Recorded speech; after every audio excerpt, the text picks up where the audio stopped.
આરોગ્ય મંત્રી ઋષિકેશભાઈ પટેલે ગુજરાત ક્ષત્રિય ઠાકોર સેના મહેસાણાના ચોથા સમૂહ લગ્નમાં 63 યુગલોને આશીર્વચન પાઠવ્યા. આરોગ્ય મંત્રી ઋષિકેશભાઈ પટેલે આજરોજ મહેસાણા ખાતે ગુજરાત ક્ષત્રિય ઠાકોર સેના મહેસાણાના ચોથા સમૂહ લગ્નમાં 63 યુગલોને આશીર્વચન પાઠવ્યા હતા. ગુજરાત ક્ષત્રિય ઠાકોર સેના મહેસાણા જિલ્લો અને જય માતાજી ભાગરૂપ મહેસાણા દ્વારા ચોથો સમૂહ લગ્ન મહેસાણા ખાતે યોજાયા હતા.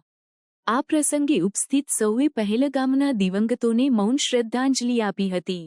આરોગ્ય મંત્રી પટેલની પ્રેરક ઉપસ્થિતિમાં આ સમૂહ લગ્નમાં વડાપ્રધાન નરેન્દ્રભાઈ મોદીના રેડિયો કાર્યક્રમ મન કી બાતને પણ સૌએ સાંભળી હતી.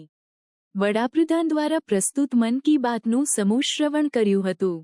ગુજરાત ક્ષત્રિય ઠાકોર સેના મહેસાણા જિલ્લો અને જય માતાજી ભાગરૂપ મહેસાણા દ્વારા આયોજિત ચોથા સમૂહ લગ્નમાં લગ્નના દાતાઓનું સન્માન કરવામાં આવ્યું હતું.